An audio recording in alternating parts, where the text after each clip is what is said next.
നിലാവ് പൂക്കുന്നുണ്ട് മദീനയുടെ ആകാശത്ത്. കാറ്റിന്റെ തേരിൽ ഒരു സുഗന്ധം ഒഴുകി വരുന്നുണ്ട്. ഞാൻ സ്വാതാരങ്ങളെ മുട്ടി വിളിക്കുന്നുണ്ട്. കണ്ണു തുറക്കുമ്പോൾ പ്രകാശപ്പൊരുളുകൾ കണ്ണിലൂടെ ആത്മാവിലേക്ക് പ്രവഹിക്കുന്നുണ്ട്.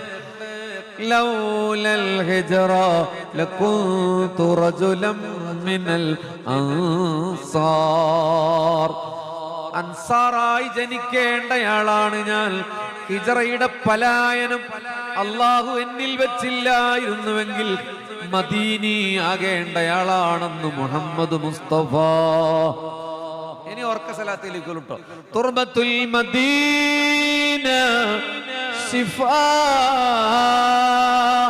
മദീനയുടെ മണ്ണ് ശമനമാണെന്ന് മുഹമ്മദ് മുസ്തഫ. മദീനയിലെ ഭക്ഷണത്തെ നിങ്ങൾ കുറ്റം പറയരുതേ മുഹമ്മദ് മുസ്തഫ. മദീനയിലെ കാറ്റിനെ